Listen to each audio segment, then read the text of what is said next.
இந்த government school பசங்களை பற்றி வீடியோஸ் வந்துச்சு பார்த்தியா? என்ன அட்டூழியம் பண்ணுறாங்க இந்த கவர்மெண்ட் ஸ்கூல்ஸ்னாவே இப்படி தான். கொஞ்சம் வருஷத்துக்கு முன்னாடி ஒரு பிரைவேட் ஸ்கூல் பஸ்ஸில் பெரிய ஓட்டை இருந்து அதுக்குள்ளே ஒரு குழந்தை விழுந்து டயரில் மாட்டி செத்து போச்சு. ஞாபகம் இருக்கா? கேள்விப்பட்ட மாதிரி இருக்கு.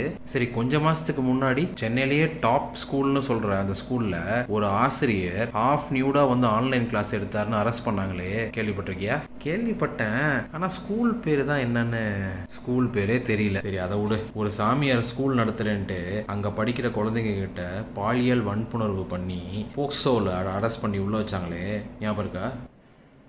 அது எப்படா இப்படி பல சீர்கேடுகள் நடக்கும் போதெல்லாம் இந்த பிரைவேட் ஸ்கூல்ஸே இப்படித்தான் யாரும் சொல்ற மாதிரி தெரியலையே. நீ சொன்ன அதே சமயம் அங்க ஒண்ணு இங்க ஒண்ணுமா அரசு பள்ளியில் நடக்கிற தவறுகள் வெளில வந்துச்சுன்னா ஒட்டு மொத்தமா சேர்த்த மாதிரி பூச வேண்டியது. எனக்கு என்னமோ அடுத்தடுத்து வீடியோக்கள் ரிலீஸ் ஆகுறதும் நீங்க எல்லாம் இப்படி பேசுறதையும் பார்த்தா பின்னாடி ஏதோ பெரிய கான்ஸ்பிரசி இருக்கும்னு தோணும்.